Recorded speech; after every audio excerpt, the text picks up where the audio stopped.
Ini tanggung jawab ulama. Ulama ya kudu ana sing dadi politisi. Ulama juga harus ada yang jadi eksekutif. Ini memang sudah merupakan warasatul anbiya. Kanjeng Nabi sebagai eksekutif, sebagai yudikatif, juga sebagai legislatif. Maka ini diwarisi oleh ulama, ada yang jadi yudikatif, ada yang jadi legislatif, ada yang jadi eksekutif. Ini sudah dicontohkan oleh para ulama-ulama kita. Gus Dur.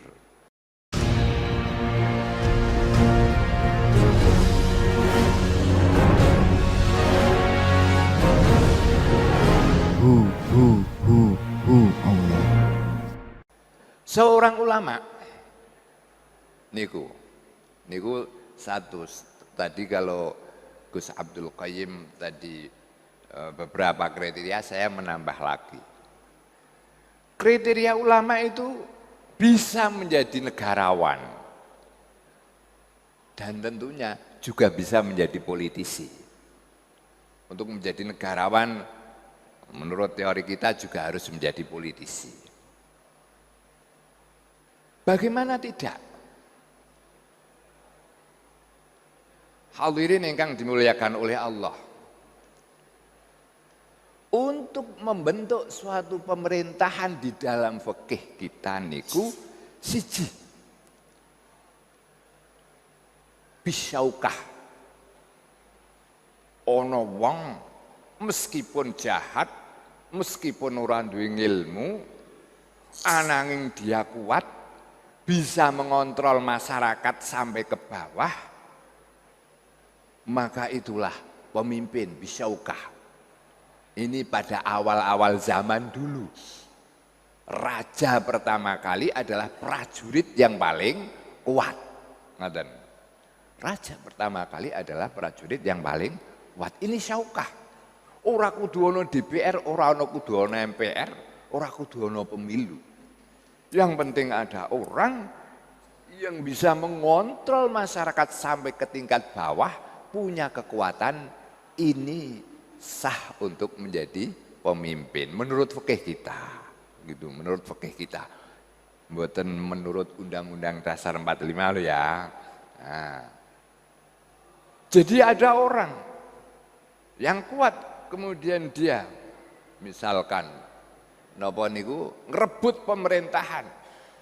Kemudian dalam perebutan itu orang itu menjadi kuat dan bisa mengontrol sampai tingkat RT, sampai tingkat kelurahan, bisa mengendalikan ekonomi, bisa mengendalikan keamanan. Ini menurut fikih kita sah. Bisyaukah. Yang kedua adalah istikhlaf. Istikhlaf. Jadi seorang raja, ini di Timur Tengah, mewariskan kekuasaannya kepada anaknya. Nah aku mati, kowe dadi raja, kowe saiki dadi putra mahkota. Maka ketika rajanya itu mati, secara otomatis di dalam fikih kita kekuasaan berada di tampuk putra mahkota yang ditunjuk oleh raja sebelumnya. Yang ketiga yang normal ini adalah ahlul halli wal akdi. Pemimpin dipilih oleh orang-orang yang memiliki kriteria keilmuan-keilmuan. Tentunya di sini keilmuan-keilmuan tafaqquh fikih, al-fiqhu fiddin, pemahaman di dalam keagamaan. Lah siapa yang di sini ini? Maka ahlul halli wal akdi ini semestinya adalah para ulama yang bisa menganalisa suatu masalah, kemudian menyimpulkan suatu masalah, memutuskan bagaimana solusi dari masalah tersebut. Ini adalah para ulama. Lah gimana untuk bisa menjadi ahlul halli wal akdi? Bagaimana bisa menganalisa suatu masalah, bagaimana bisa menyimpulkan dan bagaimana bisa menentukan solusinya? ini tidak mungkin kalau orang yang tidak paham tentang siasah, tentang politik, bagaimana mengatur sebuah komunitas negara ini. Nah, oleh karena itu Imamul Haramain Al-Juwaini dawuh,